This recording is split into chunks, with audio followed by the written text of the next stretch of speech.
ละปูนเดินหน้าพัฒนายั่งยืนเศรษฐกิจพลิกฟื้นประชาชื่นบาน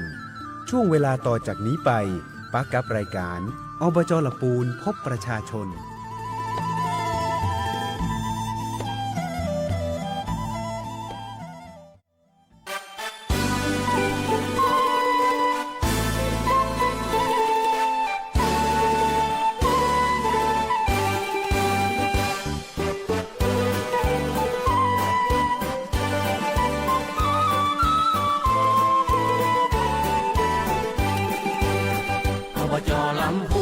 ศูนย์รวมใจใต้ฟ้าสีครา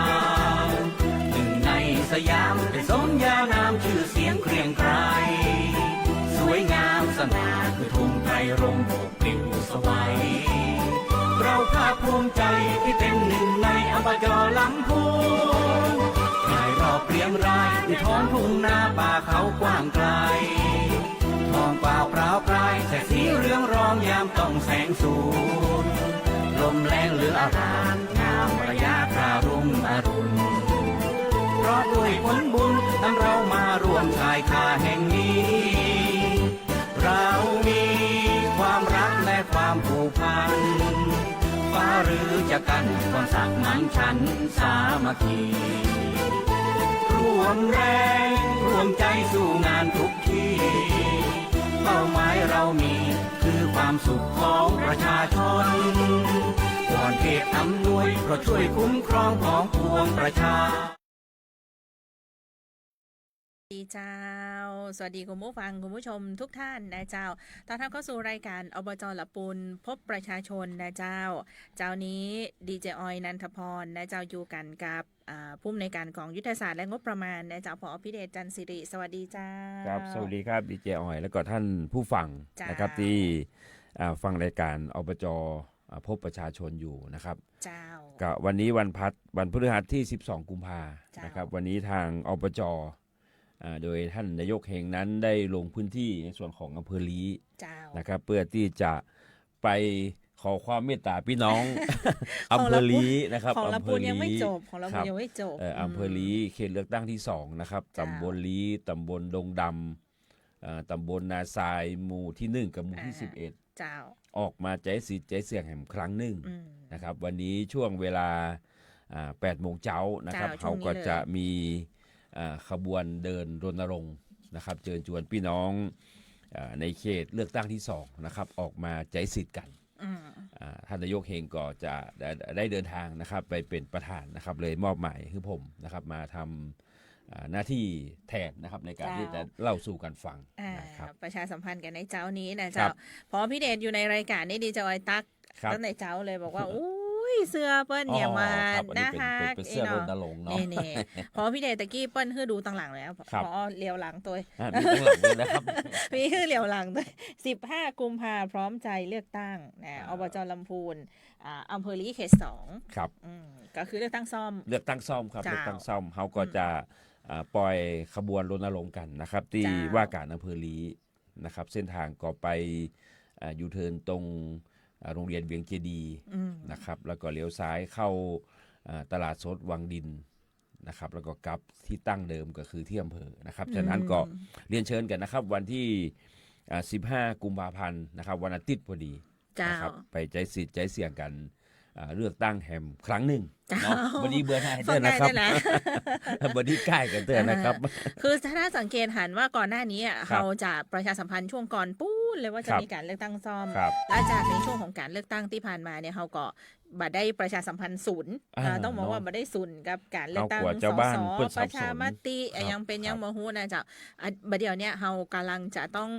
เน้นย้ำกันเป็นพิเศษแล้วเพราะว่าวันอาทิตย์นี้แล้ววันอาทิตย์ครับวันอาทิตย์นี้แล้วนะครับอันนี้ก็เรียนเชิญกันเนาะครับเจ้า1 เขตเลือกตั้งนะเจ้าสำหรับเลือกสอบจ.1 ท่าน1 ท่านครับ1 ท่านเนาะมีผู้สมัครกี่ท่านเจ้ามีผู้สมัคร2 ท่านนะครับในเขตของเขต2ลี้เฮานะครับก็มีผู้สมัครหมายเลข1นะครับนายขวัญชัยธนาแก้วนะครับหมายเลข2นายจันทิพย์ตะวันนะนะครับ2 เบอร์ด้วยกันก็ มาใจสิทธิ์ใจเสี่ยงกัน อย่างน้อยก็บ่ฮื้อต่ำกว่าสสที่ผ่านมาเนาะ จะรักษาสถิตินะครับ อย่างน้อยต้อง 80% อัพนะครับพี่น้องเมืองลีครับเดี๋ยวพอพี่เดนอ้อยไม่อยากขึ้นข้ามสโลแกนเปิ้นไปเปิ้นมาได้ก็เข้าคูหาอย่างเนี้ยเปิ้นมีสโลแกนของอำเภอลีด้วยนะอ๋อครับอันนี้เป็นมอตโต้เป็นสโลแกนที่เขาใช้ในการเลือกตั้งครั้งนี้นะครับบอกว่าเข้าคูหารับบัตรเลือกตั้งกาเบอร์ที่ใช่นะครับเพื่อลีรุ่งเรืองแล้วก็ลำพูนที่ยั่งยืนนะครับมันมีสโลแกนของเปิ้ลนะเจ้าในส่วนของการเลือกตั้งที่อำเภอลีนะเจ้าก็ถือว่าเป็นการเลือกตั้งที่ใกล้ตัวพี่น้องเนาะในการที่จะเลือกตัวแทนนะครับเข้าไปสู่สภาองค์การบริหารส่วนจังหวัดลำพูนในการที่จะทำหน้าที่ฝ่ายนิติบัญญัตินะครับออกข้อบัญญัตินะครับพิจารณาผ่านงบประมาณแล้วก็ตรวจสอบการทำงานของผู้บริหารเจ้าไป8 โมงเช้าถึง5 โมงเย็น5 โมงเย็น15 กุมภาพันธ์นะครับเปิ้ลมีขี้หน่วยเลือกตั้งหูเจ้าทั้งหมดมีอยู่28หน่วยเลือกตั้งครับ28หน่วยเลือกตั้งครับ2 ตำบลปาย2 ตำบลปายเต็มตำบลก็จะมีตำบลลีนะครับกับตำบลดงดำแล้วก็นาทราย2 หมู่บ้านนะครับหมู่ที่1กับหมู่ที่11เจ้าวันอาทิตย์ที่15 กุมภาพันธ์ตังลีจะมีแหม1 การเลือกตั้งการเลือกตั้งเนาะไปช่วยกันดูนะเจ้าแหม1 ท่านในส่วนของการเลือกตั้งซ่อมสอบจเมื่อหลังเสร็จสิ้นการเลือกตั้งสอบจเลือกตั้งซ่อมตรงนี้แล้วเนี่ยจะมีกระบวนการใดๆแล้วกกต.ประกาศรับรองผลครับใช่ครับเข้ามาทำงานได้เลยอย่างนี้กันเจ้าครับก็หลังจากที่เลือกตั้งเสร็จเนาะก็มีเวลาขั้นแรกก็ภายใน30 วันนะครับทางกกต.ก็จะต้องรับรองผลนะครับเมื่อรับรองผลเสร็จเรียบร้อยแล้วนะครับสจ.ที่ได้รับเลือกนะครับจะต้องเข้าสู่สภาโดยจะต้องมีการปฏิญาณตนก่อนนะครับปฏิญาณตนก่อนก็ถือว่ารับตำแหน่งหน้าที่โดยสมบูรณ์เจ้าเนาะอันนี้ก็จะแต่อายุของเท่าอายุสภาที่เหลืออยู่ก็คือจะไม่ได้เป็น4 ปีแล้วก็3 ปีปลายครับ3 ปีปลายเจ้าก็จะมีอายุในการทำงานเท่ากับจำนวนของอายุของสภาครับก็คือครบวาระพร้อมเปิดหมดวาระพร้อมเปิดพร้อมแห่ง3 คนเจ้าทั้งหมดจะมี24 คน24ครับแล้วปูทมี24เจ้าอันนี้เป็นการเลือกตั้งซ่อมนะเจ้าสอบจ.ลีนะเจ้าเขตเลือกตั้งที่2เขตเลือกตั้งที่2ลีดงดำนาทรายหมู่1และหมู่11เจ้ามีแหม1 นัดเนอะวันอาทิตย์นี้นะครับเจ้าเลือกตั้งม่วนขนาดเลยตั้งนี้เนี่ยส่วนเลือกตั้งที่ผ่านมาของละปูนเฮาก็ต้องแสดงความยินดีกับว่าที่สส2 ท่านเนาะเจ้าเนาะครับก่อนที่จะไปสสก็ต้องยินดีกับท่านนายกอบต.กับสมาชิกอบต.รับรองผลเรียบร้อยแล้ววันที่9นะครับก็คือหลังจากที่เฮามีการเลือกตั้งไปเมื่อวันที่11 มกราคม2569นะครับตอนนี้เท่าที่ติดตามข้อมูลข่าวสารนะครับทางกกต.กลางก็มีการรับรองผลไปเมื่อวันที่9 กุมภาพันธ์วันที่9 กุมภาพันธ์ก็ต้องขอแสดงความยินดีนะครับผู้บริหารท้องถิ่นทั้งหน้าเก่าแล้วก็หน้าใหม่เจ้าที่เป็นผู้บริหารที่ได้รับความไว้วางใจจากพี่น้องชาวละปูนเฮาได้มีโอกาสนะครับที่จะประสานการทำงานร่วมกันนะครับเพราะว่าลำพูนเราบลำพังอยู่แล้วนะครับเราจะทำงานร่วมกันกับอปจ.นะครับก็ต้องขอแสดงความยินดีนะครับกับนายกอบต.แล้วก็ท่านสมาชิกอบต.เนาะที่ได้รับการเลือกตั้งครับเจ้าเดี๋ยวเสร็จจากการรับรองผลแล้วเดี๋ยวพวกก็มีกระบวนการเหมือนกันครับก็คือหลังจากรับรองผลแล้วนะครับทางท่านอำเภอก็จะต้องเรียกประชุมสภาเนาะเพื่อที่จะมีการคัดเลือกประธานสภารองประธานสภาให้สมาชิกสอบต.ได้ปฏิญาณตนนะครับหลังจากนั้นก็จะทิ้งช่วงไปสักช่วงหนึ่งเพื่อที่จะเปิดประชุมให้ท่านนายกองค์การบริหารส่วนตำบลเนี้ยได้แถลงนโยบายนะครับเนาะก็เราสู่กันฟังแสดงความยินดีด้วยครับแล้วก็แสดงความต้อนรับนะครับเข้าสู่อ้อมอกขององค์กรปกครองส่วนท้องถิ่นนะเจ้าส่วนพี่น้องในพื้นที่ที่รอโครงการการขับเคลื่อนการอนุมัติครับอย่างเดียวรอหำกำนะครับก็ ชุดนี้ก็คงจะมีโอกาสที่จะได้ทำงบประมาณร่วมกันก็คือปี2570เจ้าครับ2570เจ้าเดี๋ยวเข้ามาละเดี๋ยวเข้ามาดำเนินการครับเคลื่อนโครงการให้กับท้องถิ่นต่อละนะเจ้าส่วนการเลือกตั้งใหญ่ในระดับประเทศคือการเลือกตั้งสสละปูนเฮาบ่วุ่นวายยังบ่เนาะดูข่าวแล้วเนาะติดตามทีวีนะครับเจ้าช่วงก่อนๆก็มีใช้ปัญหาชายแดนเนาะตอนนี้ปัญหาเลือกตั้งกำลังบอกว่ามีแบบนี้ด้วยเหรออย่างนี้ก็มีด้วยเหรอนะเจ้าก็ว่ากันไปนะครับตามเนื้อบทกฎหมายในส่วนของจังหวัดละปูนเฮานะครับที่ก่อนอื่นต้องขอแสดงความยินดีกับท่านสสว่าที่สสทั้ง2ท่านนะครับในเขตหนึ่งก็เป็นท่านสสหน้าเก่าเนาะท่านสสเต๋อนะครับวิสิทธิ์ปันสวนปลูกนะครับในเขตที่2ก็ถือว่าเป็นสสหน้าใหม่นะครับก็คือท่านรัชพีนะครับวรรณาภิรัตน์นะครับนี่ก็เป็นว่าที่สสท่านใหม่ก็ตอนนี้หลังจากทราบผลนะครับสิ่งที่เราจะลุ้นนอกเหนือจากผลการเลือกตั้งก็คือแชมป์ว่าบ่แชมป์แชมป์ว่าบ่แชมป์นะครับก็ตอนนี้เท่าที่ดูนะครับผู้มาใช้สิทธิ์เนาะในส่วนเปอร์เซ็นต์ของจังหวัดละปูนเฮาก็จะอยู่ที่ 81.64 81.64 นะครับเฮาจะดูว่า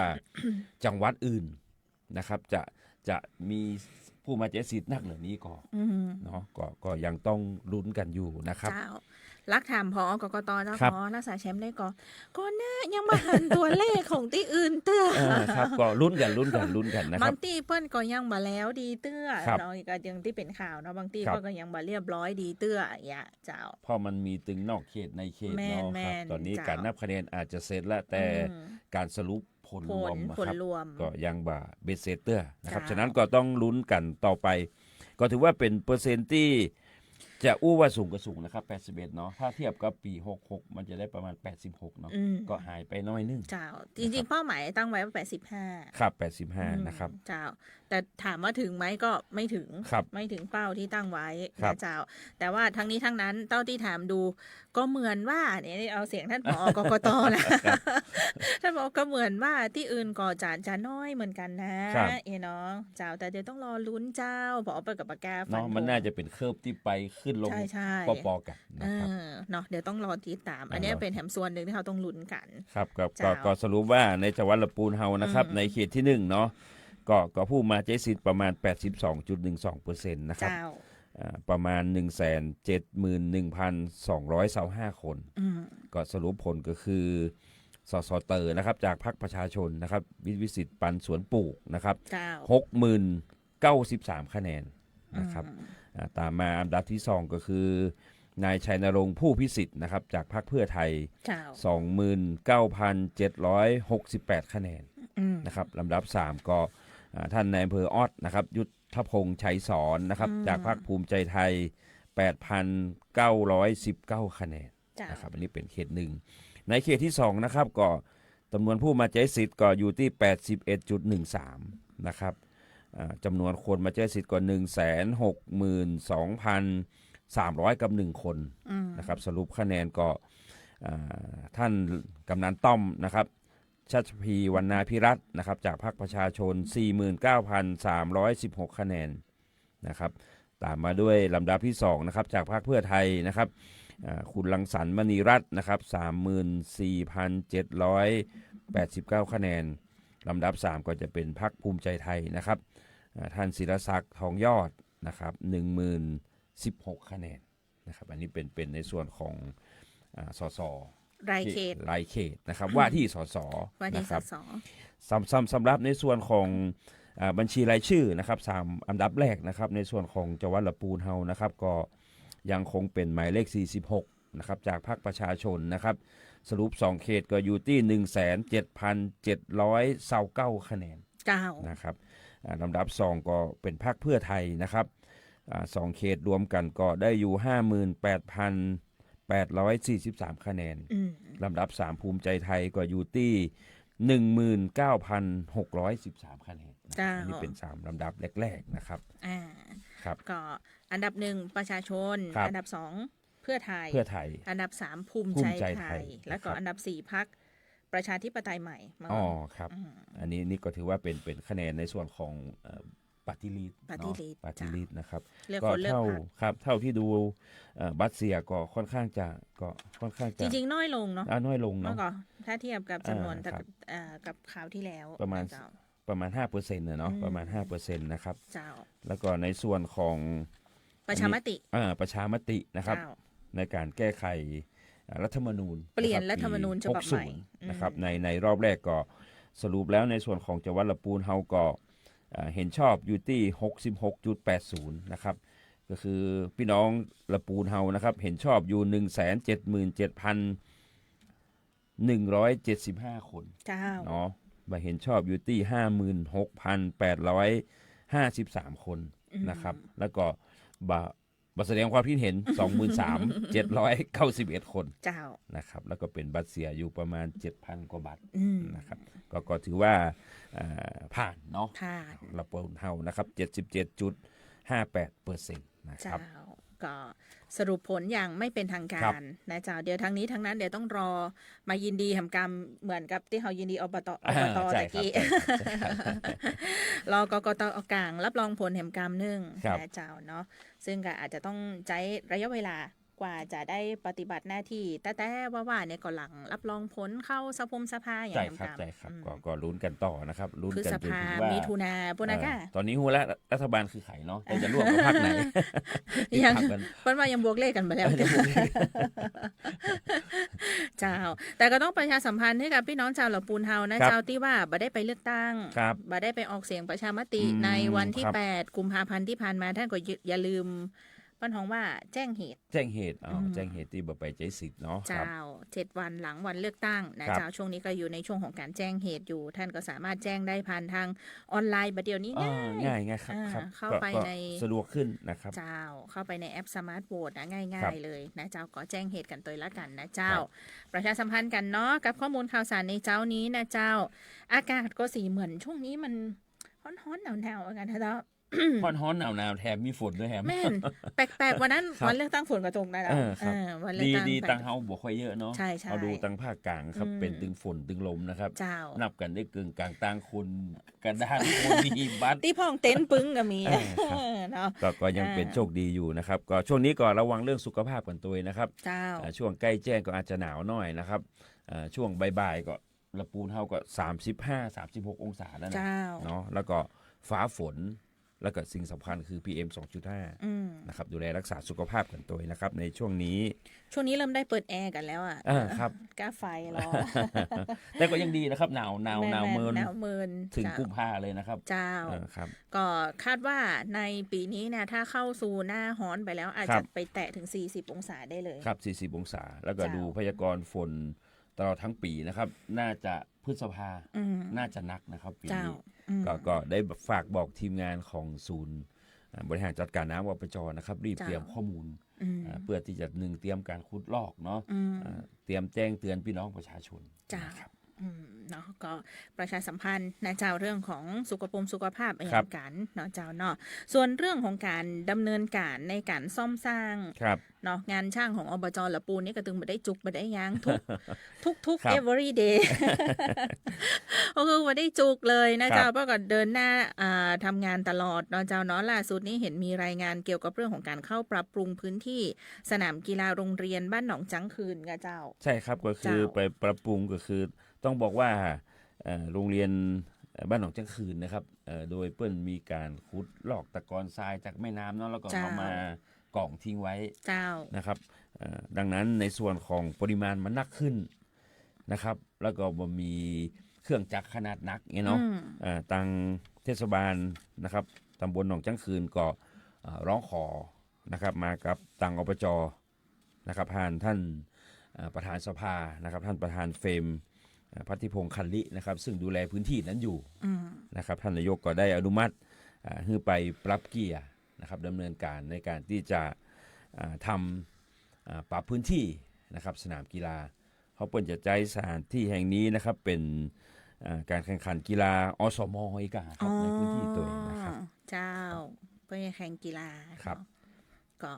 ไปช่วยปรับ พื้นที่ ปรับพื้นที่นะครับเพราะมันบะเรียบอะเนาะ เจ้า เล่นฟุตบอลกับหมอม่วนวิ่งก็จะต้าวนะไปลุมเป็นบอลครับอันนี้ก็ดำเนินการแล้วเสร็จนะครับเจ้าช่วงนี้อย่างที่ดำเนินการได้ก็เครื่องจักรอย่างของอบจออกได้ก็ดำเนินการอยู่แล้วถ้าที่อื่นเหมือนเดียวกันถ้าเกิดมีพื้นที่สาธารณะที่ท่านต้องการที่จะขอรับการสนับสนุนเครื่องไม้เครื่องมืออุปกรณ์อย่างจากอบจไปเนี่ยก็ทำเรื่องมาได้ไหมก็ยินดีนะครับยินดีนะครับถ้าคิวเครื่องจักรนะครับมันว่างอยู่นะครับทางสำนักช่างทางผู้บริหารก็จะอนุมัติทันทีเพราะเขาถือว่าเครื่องจักรกลชุดมือนี้ก็ถือว่าเป็นเงินภาษีของพี่น้องนะครับที่อบจเอามาจัดสรรเอามาซื้อนะครับฉะนั้นก็คงจะนำไปใช้ประโยชน์ในพื้นที่ขึ้นนักที่สุดนะครับดีกว่าจอดไว้บดายอะครับเนาะอย่างเอาออกไปได้นี่คือไปอยู่แล้วนะเจ้าช่วยกันได้เต็มที่อยู่ละแล้วก็มีคำถามฝากมาหน่อยนึงเจ้าพอพี่เดชเจ้าถนนที่ทางเข้าน้ำตกก็ครับน้ำตกตอนนี้อบจดำเนินการถึงขั้นตอนไหนแล้วเจ้าสะพานที่หลู่ครับตอนนี้ในส่วนของนักท่องเที่ยวไปนักในช่วงนี้สำนักช่างนะครับก็คงจะรีบทำราคากลางเพราะว่าใบอนุญาตที่ทางกรมอุทยานออกให้มีอายุแค่5 เดือนครับ5 เดือนฉะนั้นก็จะเร่งอยู่นะครับพี่น้องตังลีนะครับพี่น้องตังเทศบาลก็ตลอดจนถึงนักท่องเที่ยวนะครับในช่วงนี้ก็ต้องใจเส้นทางอย่างระมัดระวังนะครับในส่วนของงบประมาณที่อบจตั้งไว้นะครับน่าจะประมาณ6 ล้านกว่าบาทนะครับมันเป็นสะพานข้ามน้ำลีเนาะเป็นสะพานที่ค่อนข้างจะยาวนะครับทำราคากลางอีกแล้วครับทำราคากลางหมายถึงว่ากับประเมินดูว่าแบบดูเอาแบบที่เราเข้าแผนเข้าข้อบัญญัตินะครับมาทำรูปแบบรายการที่สมบูรณ์ 100% แล้วก็ถอดราคากลางหมายความว่าจะเสี่ยงตะใดตอนที่เราทำที่เราตั้งงบนะมันอาจจะ 3-4 เดือนที่แล้วณปัจจุบันเนี่ยราคาวัสดุปูนเนี่ยราคาพาณิชย์มันอาจจะมีการปรับขึ้นปรับลงแล้วก็ราคาน้ำมันด้วยนะครับน้ำมันมันอาจจะดีขึ้นดีลงฉะนั้นในช่วงที่เราจะจัดซื้อจัดจ้างเราก็จะต้องมากำหนดราคากลางบนห้องอีกทีหนึ่งแบบประเมินอัปเดตสถานะล่าสุดงบเขาตั้งไว้6 ล้าน 2นี่นะสมมุติเนาะราคากลางณช่วงนี้อาจจะเหลือ6 ล้านเงี้ยเพราะน้ำมันมันลดลงเนี่ยครับแล้วก็เอาราคากลางตรงเนี้ยมาเป็นราคาที่ประมูลเปิดประมูลคือผู้ที่รับจ้างเนี่ยเข้ามาประมูลว่าตามแบบนี้จะทำอย่างอี้อย่างอี้ถึงแม้ว่างบเขาจะมีตัวอี้แต่ราคากลางมันต่ำลงต้องราคากลางเป็นหลักห้ามเสนอราคาสูงกว่าราคากลางครับอันนี้คือตามระเบียบพัสดุเนาะก็คงจะเร่งนะครับก็คงจะเร่งรัดนะครับเพื่ออำนวยความสะดวกให้กับพี่น้องนักท่องเที่ยวกันนะครับเจ้าก็ต้องชี้แจงนะเจ้าถึงขั้นตอนว่าคือหลายคนเข้าไปแอลไงเข้าไปแอลน้ำตกก็แล้วก็จะแบบว่าเฮ้ยแล้วนี่บ่แปลงตั้งบ่เดียว2 ปีแล้วครับหลังจากที่น้ำปัดพังเนาะแม่นแล้วยังใดเนี่ยไอ้นะก็ต้องเรียนแจ้งว่าอบจทราบเรื่องแล้วนะเจ้าเราก็เข้าไปดูแลเนาะในส่วนของการซ่อมสร้างสะพานตรงนี้คือที่มันล่าช้านะครับ1ด้วยงบประมาณเนาะอันที่2ก็คือด้วยแบบแปลนเพราะเป็นสะพานข้ามน้ำลีนะครับข้ามแม่น้ำเนี่ยฉะนั้นอำนาจอนุญาตจะต้องเป็นกรมเจ้าท่านะครับตอนนี้ใบอนุญาตมาละตั้งงบประมาณเรียบร้อยแล้วจะเข้าไปก่อสร้างต้องขออนุญาตกรมอุทยานครับต้องขอรอบนึงก่อนตอนนี้ได้ครบหมดแล้วครับได้ครบใบอนุญาตเรียบร้อยแล้วเจ้าอยู่ที่ขั้นตอนของราคากลางเงือบอย่างมีหมดแล้วครับรอผู้รับจ้างนะเจ้ารอผู้รับจ้างพอประกาศหาผู้รับจ้างได้ก็เข้าไปทำได้เลยแต่ก็เป็นงบของปี69เนี่ยเนาะน่าจะเป็นผมจำไม่ได้ว่าจะเป็นงบเพิ่มเติม68หรือว่าจ่ายค่าเงินสะสม68ของอบจแต่คือก็ต้องแล้วเสร็จเร็วๆนี้แหละเร็วๆนี้ครับเร็วๆนี้ครับเพราะใบอนุญาตมีเวลา5 เดือนมีเวลาคือท่าน5 เดือนนะจ๊ะฝากบอกพี่น้องตังลีพี่น้องตังก้อตัวนะครับเนาะนักท่องเที่ยวที่เดินทางเข้าไปก็ขออภัยในความไม่สะดวกพอถึงจุดนั้นก็ระมัดระวังนิดนึงครับน้อยเดียวเนาะข้ามน้ำประมาณ30 เมตรแหละครับความยาวของช่วงนี้ที่ลีเปิ้ลโหท่องเที่ยวเปิ้ลบูมนะเปิ้ลมีวัดอย่างเงี้ยวัดบ้านเก่าวัดบ้านเก่าอ่ะ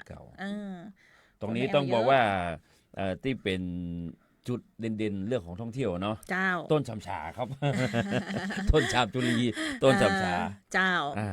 เราเห็นตังเชียงใหม่ก็มีที่เปาเนาะใช่ทีแรกยังกึดเลยว่าเอ้านี่มันไม่ใช่ที่เปากะไม่ใช่ที่เชียงใหม่กะสมาร์ทครับเขาไปเปาเนาะเขานั่งเรือไปกินกาแฟแล้วก็ไปถ่ายรูปกับต้นฉำฉา2 ต้นกับ แต่อันนี้ของเฮานี่ มีโบราณสถาน มีโบราณสถานมีวัดเก่านะครับ เจ้า เป็นวัดที่ท่านครูบาได้สร้างไว้อีกอะ เจ้า เนาะ แม่น ในตำนานมั ใน นนะครับ ตำนานเปิ้นว่านะครับ เดี๋ยว ใน เปิด ตำ ปัก นาน กระตื เปิ้ อน กันหรอ วัดบ้านเก่า วัดบ้านเก่า นะครับ อันนี้ก็ตังอุทยานนะครับ แล้วก็ทางเทศบาลก็ได้ประชาสัมพันธ์ว่าถ้าพี่น้องจะไปต้องไปช่วงนี้ ใช่ใกล้แล้วนะเปิ้นว่าใกล้จะหมดฤดู ถ้าหมดฤดูนั่นหมายความว่าตอนนี้ถ้าเขื่อน น้ำมันจะ ปล่อย ลด น้ำ เนอะ มันเยอะครับ อ่ามั มันก็จะเห็นผ้าทั้งองค์ตัวนี้ เจ้า เห็นผ้าครึ่ง ค ตั รึ่ ว งตัว ครับความสวยงามก็จะอยู่ตรงนี้แหละครับฮีทอยของตรงนี้ช่วงเดือนเมษายนนะครับเปิ้นก็จะมี มี ป ประ ระ เพ เพณี ณีเปิ้นนะครับประเพณีส่งน้ำพระธาตุส่งน้ำอย่างเงี้ยครับ เจ้า เนี่ยหันแล้วแบบโหอันซีนมากทีแรก ครับ ก็เฮ้ยนี่มันบ่ใช่ที่เชียงใหม่ เป ไง ล่า นะเอาไปเช็คพอล้ออีกนะครับ โอ้เพียงพอเป็นเนาะที่ละปูนเฮา ครับ นะเจ้า อันนี้ก็ กท่ พี่น้อง เยะเลย ศรัทธาเปิ้นเคารพนับถือเพราะว่าเป็นวัดที่ครูบาวงศ์ แปลงไว้มากกว่าเจ้า แปลงไว้แล้วก็เป็นบ้านเกิดของครูบาด้วย ใช่ ครับอันนี้ก็ลองไปแอลกันนะครับ ไป ที่ ที่นี่ ก็ ก็ได้ มากกว่า มี เจ้า โอกาสสองงานเนาะ เจ้า หนึ่งไปลงเรือ เพื่อที่จะไปที่วัดเก่าจม ที่ น้ำ นี้ แห่งนี้ อ่า เสร็จแล้วก็ ปิ ไป กมา ที่ น้ำตก น้ำตกก้อหลวง คือต้อง รับ เลยแยกน้ำตกก่อน ครับ ปุ้งเข้าไปในกอก่อน ใช่ครับ ไป ลง คือ ไป สุด อุท ก่อย าน นแม่ปิงบ่ครับ ใช่ ครับ ไปคือซูตีกอก่อนแล้วก็ค่อยปิกกลับมาเลี้ยวขวาแวะน้ำตก ใช่ครับ ตอนนี้ ใช่ อาจ ครับ จะเจอสะพานละ ครับ สะพานที่กำลังแปลงอยู่ อันนี้ เยะ นี่ดู อืม ที่เปิ้ลโปรโมทเนาะก็คือ ม บะแปลงนะครับถ้านั่งเรือก็คนละ150 บาท เจ้า ถ้าเหมากันหมู่คณะก็ลำหนึ่งก็1,100นะครับ อืม ครับ สวยงาม ส เนาะ วยงาม อัน ครับ ซี สวน ยงาม อันซีน อันซีน จริงๆนะเจ้าก็ ครับ เชิญชวนแล้วกันถ้าใครมีโอกาสสุดสัปดาห์นี้ก็ ครับ ไปได้ ช่วงก่อน นะ ส เจ้าง กรานต์เนาะช่วงก่อน แม่น สงกรานต์ แม่น ก่อนที่น้ำมันจะลดถ้ามันลดแล้วมันเห็นดินเห็นอย่างแล้วมันก็จะบ่งาม เจ้า นะครับ เดี๋ยวได้ยินข่าวว่าพอพี่เดชปักหมุดแล้วเดี๋ยวจะ วันเนี้ย2-3 วันเนี้ยอาจจะมีโอกาสได้เข้าไปนะครับ เอาหูมาคือพอเตยเนอร์ ไม่จะไปดูสะพาน ดูสะพานแหละ ไปดูสะพานไป ไปดู ติดตาม สะพาน ความคืบหน้าของสะพานนะครับ อ่ะไปกิน ครับ ปลาดื้อเลยนะ เจ้าเอาประชาสัมพันธ์เชิญชวนกันนะ ไปถึงกอปุระปิกมา ครับ ปิกมาดูเรื่องของการมอบวัสดุครุภัณฑ์อุปกรณ์ทางการแพทย์นะเจ้าในโครงการจัดตั้งศูนย์ยืมคืน ครับ อุปกรณ์ช่วยเหลือปัญหาอุปกรณ์และเครื่องช่วยความพิการ ครับ เนี่ยเจ้า อันนี้ก็ ศูนย์ช่วยเหลือยืมคืน ตอนนี้เราได้ส่งมอบนะครับให้กับในส่วนของ3พื้นที่แล้วนะครับ เจ้า ก็คือที่รบสตหนองหนามเนาะส่วนใหญ่ก็จะเป็นในเรื่องของเตียงผู้ป่วยรถเข็นเครื่องออกซิเจน ไม้เท้าช่วยประยุงเนี่ยครับ เจ้า ในส่วนของรบสตหนองหนามก็รับไป31ชิ้นนะครับเป็นเงินงบมาอยู่ 70,000 กว่าบาทนะครับจุดที่2ก็คือรบสตบ้านกลางนะครับจำนวน ครับ 8 รายการ25ชิ้นนะครับนี่เป็นเงินงบประมาณ 90,000 กว่าบาทนะครับจุดที่3ก็จะเป็นรบสตห้วยยาบนะครับ5รายการ16ชิ้นเป็นเงินงบประมาณอยู่ 126,000 อันนี้ก็ต้องการที่จะช่วยเนาะผู้พิการนะครับผู้พิการผู้ป่วยติดเตียงจะได้มีอุปกรณ์ใช้นะครับ หมายถึง ต้องบอกว่า เติมของใหม่เข้าไป เติม ใน ของใหม่ สต็อก ครับ อันนี้ก็คือมอบให้ที่นี่เป็นคนดูแล แต่ จ้ะ เวลายืมได้ข่วยจังหวัดนะ แม่นอย่าง ทั่ว ที่ จั บ ง อ หวั ก ด ไปอ่ะ ครับ นะเจ้าเนาะ เพราะว่าเรามีโปรแกรม Smart Health นะครับที่ดูแลเรื่องนี้อยู่ อืม นะครับ เจ้าเนาะอันนี้ก็ประชาสัมพันธ์นะครับ เจ้าเพิ่มเติมว่าเปิ้ลมีก่ายอุปกรณ์เหล่านี้นะเจ้าเข้าไป ครับ เติมคลัง เติมคลัง เติม คลัง คลัง อุปกรณ์ คลังอุปกรณ์ แล้วก็ ครับ เปิ้ลมีระบบในการประสานงานกันอยู่แล้วว่าถ้าตัดนี้ขาด อ่า มาเอาตัดนี้ได้ ได้ครับได้ ถ้า ครับ ตัดปุ้นมีเปลอะเอามาปั่นวางตัดนี้ได้ ค อ รับ ย่างได้ แต่3ซิตี้นี้จะเป็นผู้ดูแลอุป อุปกรณ์ นะครับเลขครุพันธ์ก็จะไปเป็น ไป โรงของที่นี่ เพราะว่าระเบียบของทางราชการมันต้องมีรหัสลับ อ่าร หัสลับตัวเลข คนอื่นรัก ไม่ได้หายไม่ได้ หา แต่ ยบ่ได้ กำเดีย คว รับหายบ่ได้ นะรหัสลับคุณลูกพันธุ์เนี่ยต้องไปอยู่ที่จุดที่ว่านี้นะเจ้า ก็ไม่ได้หมายความว่าพี่น้องที่อื่นจะใจมาได้ ครับ เนาะคือยังเตียงเตียงนอน เตียงนอน คน ผู้ป่ ป่ ว วย ย นะครับ เนี่ยเนาะมันก็ต้องอู้ต่ำซื่อว่าทุกวันนี้ก็มีความต้องการเพิ่มขึ้น ใช่ครับใช่ครับ ตลอดนะ สืบ เจ้า เนื่องจาก เราเข้าสู่ในช่วงของผู้สูงอายุ100%ผู้สูงอายุเนาะด้วยความอายุยืนนะครับของพี่น้องละปูนเฮาซึ่งเป็นเมืองบุญหลวงแห่งล้านนาเนี่ยฉะนั้นในเรื่องการดูแลสุขภาพเนี่ยจำเป็นต้องมีอุปกรณ์มื้อนี้เจ้าบางทีอันเป็นหมื่นนะครับแม่นเตียงลมเตียงยังเป็นหมื่นถามที่นอนว่าถ้ายืมไป ป้องกัน ครั้งหนึ่ง แพ้กดทับ เนี่ย3 วัน7 วันคืนก็บ่ใช่นะครับ บางทีเป็นปี แม่น 2 ปี เจ้า นะครับฉะนั้นอุปกรณ์มื้อนี้มันจะต้องมีให้เพียงพอนะครับ เจ้าเนาะ ก็แจ้งนะครับทั้ง71รบสตแล้วก็พี่น้องเฮาทั้ง8อำเภอนะครับตอนนี้อบจอันนี้เป็นงบปี68นะครับที่เฮากันเงินไว้เฮากำลังได้ของมาก็เติมเข้าไปยืมกันได้ทั่วจังหวัดเจ้าเนาะเป็นมีศูนย์เปิ้นตั้งชื่อศูนย์ไว้คือแล้วนี่ ครับ ศูนย์ยืมคืนน่ะ ครับ ศูนย์ยืมคืนอุปกรณ์และเครื่องช่วยความพิการ ครับ นะเจ้าก็เอาง่ายๆคือถ้าท่านต้องการใช้อุปกรณ์ในอย่างมูเนี้ย ครับ นะเจ้าคือท่านไปติดต่อที่รพสต ได้เลยครับ ใน เนาะมั พื้น จะ ที่ของท่านนั่นแหละ ดูผ่าน เจ้า ระบบสมาร์ทเฮลท์ของอบจนะครับ เจ้า อุปกรณ์เตียงที่เนี้ยบ่มีห้องที่ไหนมีห้องนะครับ เดี๋ยวเปิ้ลจะบอก เครื่องออก ไป ซิ เอา เจนไปเอาที่หั่นเลยนะครับ แต่อาจจะต้องแบบขอท่านนะเป็นคนไปเอา อาจจะต้องไปเอาไก่น้อย ครั มา บ ได้นะเจ้าเนาะ ก็ถ้ามาลำบากก็จะมีรถบริการของพี่น้องรบสตอยู่เนาะซึ่งทางอ ถ้า บ ช่ จ วยได้ ก็ กับ จัด บริการเต็ม ให้นะครับ ที่อยู่แล้วนะเจ้าอ่ะก็ประชาสัมพันธ์กันนะเจ้าเป็นเรื่องดีๆเล่าสู่กันฟังนะเจ้ามีเรื่องของการจัดการประชุมขับเคลื่อนคณะทำงานระบบควบคุมภายในการตรวจสอบเรื่องของ GI ครับ GI สิ่งบ่งชี้ทางภูมิศาสตร์นะเจ้า ครับ ในเรื่องของลำไยเบี้ยวเขียวและปูนเฮานะเจ้า อันนี้ก็เป็นในส่วนของลำไยเบี้ยวเขียวละปูนนะครับใน เจ้า การที่จะควบคุมมาตรฐาน กำลังจะเริ่มออกดอกออกมาก้านี่ ครับในรอบ มันเกรดมันค่อนข้างจะละเอียดเนาะ เจ้า หนึ่งลูกจะต้องมาน้อยกว่าสตังค์เหรียญซี เห็น นะครับ สิแมนแมนแม ครับ น ฉะนั้นในสิ่ง อ่า ตรงเนี้ยครับก่อนที่เราจะนำไปสู่ออกสู่ตลาดเนี้ยคณะกรรมการชุดเนี้ยจะต้องมีการประเมินนะครับประเมินในเรื่องของคุณภาพเพื่อพี่น้องผู้ซื้อเนาะได้สินค้าให้ตรงจุดนะครับแล้วก็ตรงสเปคที่เขาได้กำหนดไว้ อันที่2ก็น่าจะมีบางส่วนที่ต้องการจะยื่นเพิ่มเนี่ยครับ เจ้า ครับเขาก็มาพิจารณาในเรื่องคุณสมบัติกันนะครับ อันนี้ก็ท่านนายกก็ได้มอบนะครับให้กับท่านรองไพรัตน์นะครับ พร้อมกับคณะกรรมการในการที่จะร่วมประเมิน และก็ติดตามในเรื่องของลำไยเบี้ยวเขียวละปูนเอาครับ เจ้าเนาะอ่ะก็ฝากคุณผู้ฟังนะเจ้าก็มีการติดตามการดำเนินงานเรื่อยๆจริงๆ GI ของเราปูนทำมีหลายตัว ครับ มีเบี้ยวเขียวมีอย่างก็เรา ลำไยเนื้อสีทอ อบ ง แห้งเนื้อสีทอง ผ้าไหมยกดอกลำพูน อ่า ผ้าจีนโจกลงลี แม่น ครับ 4 ตัว 4 ตัว และแหมตัวหนึ่งที่เปิ้ลกำลังทำกันเดี๋ยวนี้คือน้ำผึ้งดอก น้ำผึ้ง ลำไย ดอกลำไยแล้วก็ แล้วก็ มะม่วงมหาม หา ช ช น น ก ก ครับมะม่วง แหม มหาชนก 2 ตัว ครับ นะเจ้าก็น่าจะเป็นจังหวัดที่มีสินค้า GI เยอะบันน้อยหน้าไผ่ก็ มันน้อยหน้าไข่มันน้อยหน้าไข่แล้วก็เป็นหน่วยงานที่องค์กรปกครองส่วนท้องถิ่นคืออบจ เจ้า เข้าไปดำเนินการเนี่ยครับ เนาะ ครับ ก็เล่าสู่กันฟังนะเจ้าอ่ะเดี๋ยวก็มีความคืบหน้าก็จะมาเล่าให้ฟังแหมนะเจ้า มีเรื่องของกองทุนฟื้นฟูเข้าไปไปตรวจสอบเรื่องของการปรับสภาพสิ่งแวดล้อมอันเนี้ยคุณผู้ฟังคุณผู้ชมเจ้า ครับ กู้เตือนเนี่ยเขาจะรายงานเรื่องนี้ตลอดเนาะวันนั้นอู้กับผอ.พิเดชว่าเปิ้ลมีการไปมอบ ครับ ตอนทำเสร็จแล้ว ครับ แต่มันก็จะมีขั้นตอนของการลงไปดู ลงไปดู ของจริงก่อน ครับ ก่อนที่จะทำคืออันเนี้ยคือสภาพจริง แต่กี้เขาอู้ Before ไป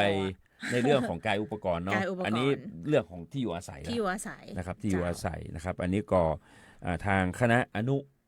นะครับกรรมการก็ลงตรวจสอบพื้นที่ของตำบลบ้านป่วงนะครับอำเภอตุ้งหัวจ้างก็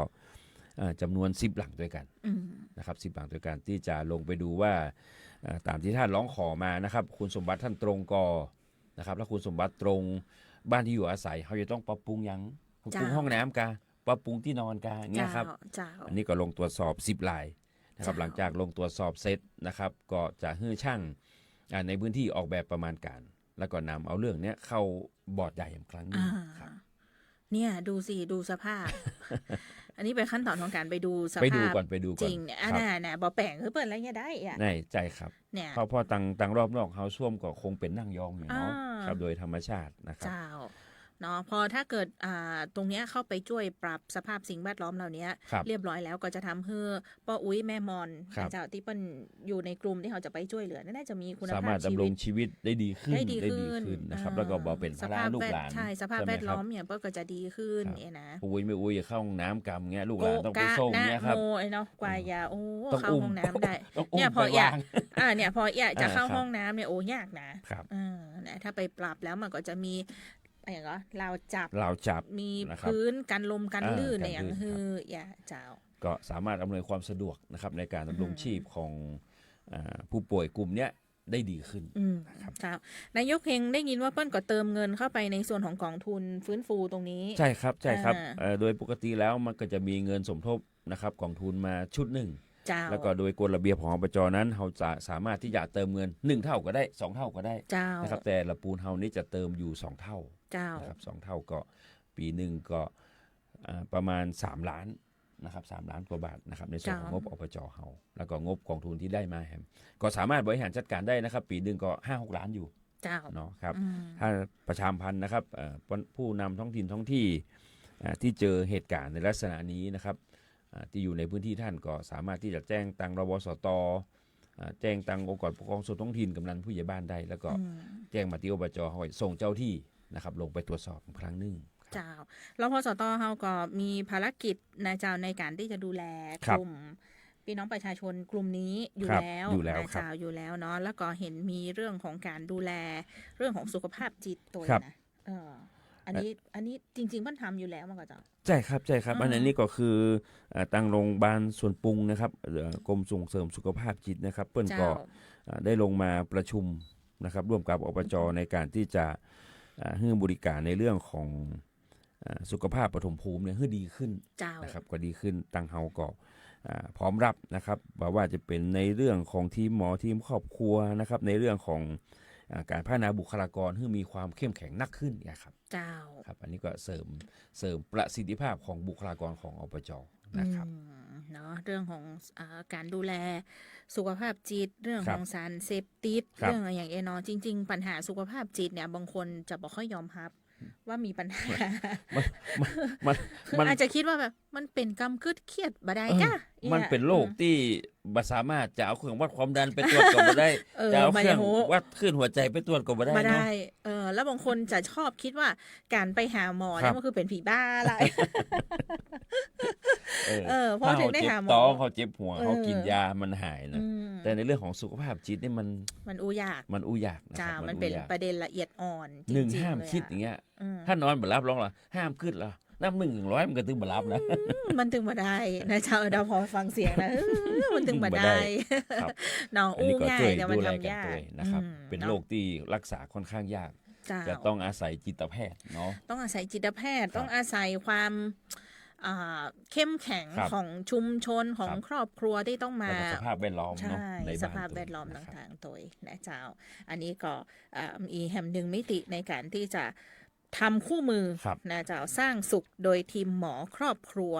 พัฒนาศักยภาพบุคลากรให้สามารถที่จะดูแลคือคำปรึกษาคือคำแนะนำในเรื่องนี้ได้เนาะบัดเดี๋ยวนี้เรื่องนี้ค่อนข้างละเอียดอ่อนบางทีกำอู้กำจ๋าน้อยเดียวไม่ได้อ่ะสะกิดใจสะกิดใจน้อยไปขึ้นได้ไป3 วันแม่นเนาะมันแบบน้อยเดียวแล้วเพิ่นว่าซ้ำคนละปูนี่แบบคนใจดีคนใจดีถ้าโดนอย่างอีมันน้อยนึงนี่มันโอ้โหจิตใจค่อนข้างจะอ่อนโยนแล้วก็อ่อนไหวอ่อนโยนอ่อนไหวไปหมดนะจ๊ะอันนี้ต้องมีคุณหมอที่จะต้องเข้ามาช่วยดูแลแล้วก็พี่น้องท่านผู้ฟังเองก็เหมือนกันนะจ๊ะถ้าท่านรู้สึกว่าแบบมันนักใจเรื่องยังบ่ฮู้สะดุ้งตื่นสักเที่ยงคืนตี 4ก็ยังบ่หลับเลยนะไปหาหมอนะครับบ่ได้กินยานอนหลับบ่ได้กินยานอนหลับแล้วคือไปหาหมอก็จะมีคำแนะนำคือในแบบที่สมเหตุสมผลจ้าสมมุติดีเจออยเครียดเรื่องนี้แล้วไปปรึกษาผอ.พิเดชอาจจะบัดมีทัศนคติแห่งอย่างหนึ่งแล้วจะปากันลงห้วยลูกน้องอาจจะแบบคือคำแนะนำแบบต้องแบบไปทางขวานะเนาะเราไปปรึกษาผอ.บอกอาจจะมีทัศนคติไปทางซ้ายบอกก็ต้องอี้บางทีมันไม่ได้ เป็นเข้ามามีวิชาชีพทางด้านนี้เนาะครับนะแฮมพวกวันทือนี่ละปูนว่าก็จะมีประชุมเรื่องของคณะกรรมการสุขภาพจิตในระดับจังหวัดตรงนี้ตัวนะเจ้าเพื่อที่จะดูเรื่องของปัญหาสุขภาพจิตของพี่น้องประชาชนคนละปูนเฮานะเจ้ามีวันนั้นกับผอพิเดชกรรมละอย่างก็สถานีอนามัยนวมินทร์ทราชินีนะครับใช่สถานีอนามัยเฉลิมพระเกียรติมากเจ้าที่ป่าซางเห็นล่าสุดนี่มีทางด้านของผู้ประธานมูลนิธิเมื่อก่อนของสถานีอนามัยตรงนี้เข้ามาตรวจเยี่ยมครับก็คือคือสถานีอนามัยคือเป็นสถานีอนามัยที่มีความพิเศษกว่าที่อื่นเมื่อก่อนเปิ้ลบอกว่าตอนที่พระพันปีครับครบ60 พรรษาเนาะเปิ้ลก็จะดูแลสุขภาพโดยยกระดับสถานีอนามัยให้เป็นสถานีอนามัยเฉลิมพระเกียรติครับเปิ้ลเลือกมาจังหวัดละ1 แห่งนะครับจังหวัดลำพูนเฮาก็เลือกเอาสถานีอนามัยป่าซางนะที่เดิมนะครับที่เดิมอนามัยป่าซางเนี่ยนะอนามัยป่าซางเนี่ยครับแล้วก็มาพัฒนาเป็นโครงการเฉลิมพระเกียรติก่อนเลยใจชื่อว่าสถานีอนามัยเฉลิมพระเกียรตินะครับว่านวมินทราชินีป่าซางนี่นะครับก็รูปแบบการบริหารก็เหมือนสถานีอนามัยทั่วไปคือจริงๆโดยโครงสร้างแล้วก็คือเป็นรพสตนั่นแหละแล้วก็ถ่ายโอนมาอยู่ในการกำกับของอบจ.เหมือนกันแต่ชื่อเนี่ยยังคงใจเพราะเป็นนามพระราชทานเป็นชื่อพระราชทานห้ามเปลี่ยนนะครับห้ามเปลี่ยนเด็ดขาดแล้วก็สอนนะครับก็ภายใต้การกำกับดูแลของมูลนิธินะครับก็คือเพื่อจะมีเงินมูลนิธิสนับสนุนอยู่นอกจากของอบจ.เข้าไปดูแลแล้วก็จะมีทางมูลนิธิเข้ามาช่วย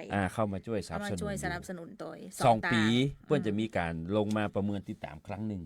นะครับติดตามครั้งหนึ่งก็วันนั้นเท่าที่ได้ไปร่วมต้อนรับนะครับคณะผู้ติดตามก็ถือว่าชื่นชมนะครับกับสอนป่าซางนะครับมีเงินงบประมาณเงินบำรุงคงเหลืออยู่ประมาณ1.3 ล้านไม่นะแล้วก็มีเงินมูลนิธิเหลือประมาณ140,000เพิ่นบอกว่าใช้บ้างนะอันนี้ ก็หลังจากไทยโอนมานะครับก็มีฐานะการเงินค่อนข้างจะมั่นคงแล้วนะครับก็บอกกล่าวกับพี่น้องนะครับภายใต้การบริหารงานของท่านนายกเฮงนะครับก็พยายามจะเติมทั้งบุคลากรเติมเรื่องงบประมาณนะครับในการดูแลสุขภาพของพี่น้องประชาชนนะครับแต่ว่าทั้งหมดภาพรวมทั้งหมดของรพสต.ของลำพูนเฮาเนี่ยก็ถือว่าอยู่ในการกำกับดูแลของอบจ.แล้วก็พยายามที่จะดูนะเติมเติมอันแรกก็คือเติมในเรื่องของงบประมาณตอนนี้ก็สำนักเงินบำรุงจะต้องมีเงินคงเหลือ 200,000 ในบัญชีตอนนี้ก็ทั้ง71 แห่งก็อยู่ในเกณฑ์มาตรฐานละเติมในเรื่องของบุคลากรนะครับในรอบปีนี้ลงทุนประมาณ50 ล้านเติมทั้งพยาบาลเติมทั้งแพทย์แผนไทยเติมทั้งกายภาพบำบัดควักกระเป๋าสตางค์จ่ายเงินเดือนให้ก่อนปีหนึ่งบ่เบิกที่ไหนเด้อเอาอบจ.ที่จ่ายใช้ได้ของเราก่อนนะครับหลังจากครบปีก็เป็นเงินที่สำนักงบจะอุดหนุนขึ้นมานะครับเนาะก็เติมคือทุกที่มีศักยภาพนะจ๊ะ SML เนาะลักษณะการปรับปรุงแต่ละขนาดของรพสต.เนี่ยก็ว่ากันไปตามลักษณะของ SML นะจ๊ะแล้วก็นายกเฮงเพิ่นลงพื้นที่ไปดูทุกๆรพสต.นะจ๊ะหลายหน่วยก็ไปดูแล้วก็ยังเห็นว่าต้องมีการปรับในเรื่องของกายภาพอาคารสถานที่สิ่งแวดล้อมอาคารสถานที่อย่างนั้นก็ต้องเอื้ออำนวยแล้วต้องงบที่ลงทุนสูงเนาะแต่ต้องรอเวลานิดนึงเนาะก็ว่ากันไปนะจ๊ะเดี๋ยวรายงานให้ทราบทุกอาทิตย์อยู่แล้วเวลาใกล้จะหมดเห็นแล้วนะจ๊ะพันพอพี่เนี่ยใส่สูทสีแดงผูกไทยสีแดงแล้วไปเล็งพอนายกเฮงใส่อย่างนี้นะนายกเฮงใส่เสื้อกีบเผาสีครีมนะครับอันนี้ก็เป็นงานอบจ.นิทัศน์เนาะอันนี้ก็เป็นความร่วมมือระหว่างกงสุลใหญ่นะครับสาธารณรัฐประชาชนจีนประจำเชียงใหม่นะครับท่านประธานกงสุลก็มาเป็นประธานเองนะครับอันนี้ก็เป็นการแลกเปลี่ยนเรียนรู้ศิลปะวัฒนธรรมนะครับไทยจีนของเครือข่ายโรงเรียนในจังหวัดลำพูนเราทั้งหมดนะครับทางกงสุลเปิ้นทรัพย์ส่วนงบมาให้เฮา200,000กันนะครับมาร่วมจัด ก็ท่านอยู่กับเฮากึ่งวันเลยนะครับเยี่ยมทุกบูธ นี่ไงหูพอพี่แดง ไปบอกตีมแดงมันใกล้เทศกาลตรุษจีนด้วยเนาะสูตรแดงเลยนะเจ้าปีหนึ่งได้ใส่กี่รอบเสื้อสุดแล้วครั้งเดียวครับรออบจนิทัศน์อย่างเดียวรออบจนิทัศน์อย่างเดียวเลยนะเจ้าเนาะก็กิจกรรมก็เต็มวันนะครับเห็นน้องๆเห็นโรงเรียนแต่โรงเรียนที่เปิ้ลไปจัดบูธนิทรรศการโอ้โหต้องยกมือเฮยอดเยี่ยมทุกๆโรงเรียนทุกๆบูธนิทรรศการเลยท่านกงสุลยังบอกว่าอยากจะให้1อบจลำพูนเป็นต้นแบบอยู่แล้ว2ก็อยากในภาคเหนือเฮานะครับท่านอยากจะขยายไปที่เชียงรายกับแม่ฮ่องสอนเดี๋ยวแซวนายกหน่อยอย่างมีแพนด้ามาผอมกว่านายกท่านนายกกินส้มเยอะครับเอาช่วงนี้กินส้มลำครับเวลาเสี่ยงอย่างแล้วพอพี่เนเจ้าอาทิตย์หน้าท่านจะได้เจอกันใหม่สุดท้ายสุดอย่าลืมไปเลือกตั้งกันนะเจ้าพี่น้องที่ลีเนอะครับดงดำลีแล้วก็นาสายหมู่1หมู่2ครับ15กุมภาพันธ์8 โมงเช้าถึง5 โมงแมลงครับเจ้าฝากกันไว้ตัวละกันวันนี้เวลาเสี่ยงแล้วขอบพระคุณทุกท่านสำหรับการติดตามสวัสดีเจ้าครับสวัสดีครับ